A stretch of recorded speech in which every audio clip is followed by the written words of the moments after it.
Nearing the beginning of final exams, anxiety tends to creep into both highly academic and barely passing students' minds.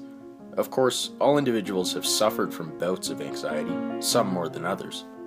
How can people survive this chronic sense of impending doom, where the possibility of failure, embarrassment, and rejection could very easily greet one with grim reality in the near future? We retreat into a fantasy, where we thrive in calming environments and our peers celebrate us. Our fantasy is reminiscent of Gatsby's desire for Daisy, symbolized by the unreachable emerald light beaming in the distance. Daisy, once attained by Gatsby, is discovered to be not only unworthy of how Fitzgerald has set her up to be, but a generally shallow and hurtful individual. And Gatsby's anxiety has only worsened, as now he must hide his immoral deeds from Daisy. The sad reality of personal fantasies is very apparent. Imagine this.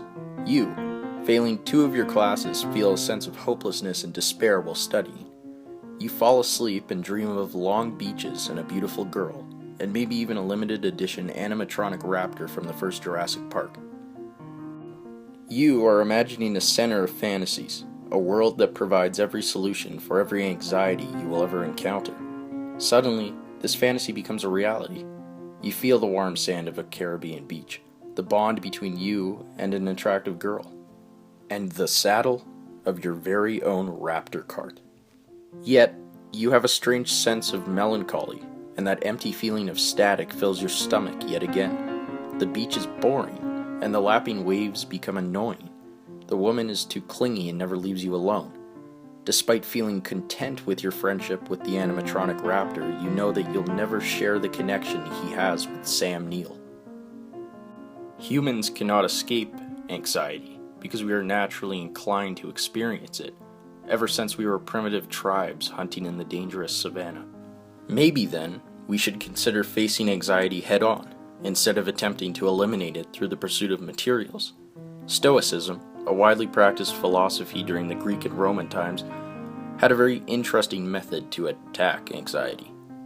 The Stoics heavily relied on the notion that we humans are stronger than we give ourselves credit for. If you are anxious about a project you failed to hand in to the teacher, you may find yourself to be incredibly close-minded and irrational in this situation. This is the worst day of your life, and other such hyperboles will be sputtered amidst slurs and swears, and you will have an intense desire to simply vanish.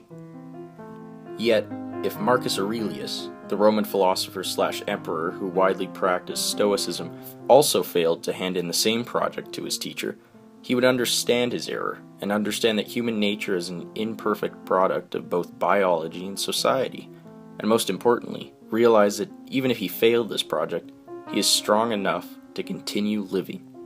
If Marcus knew that his co-worker, who commonly took his sandwiches from the staff fridge, was to repeat the same action yet again, he would not have any sleepless nights over it. Because, as Aurelius puts it in his Meditations, you have power over your mind, not outside events. Realize this, and you will find strength. And, if you can't remember these ideas in a time of anguish and desperation, quickly look to the wise words of Lao Tzu. If you are depressed, you are living in the past. If you are anxious, you are living in the future. If you are at peace, you are living in the present.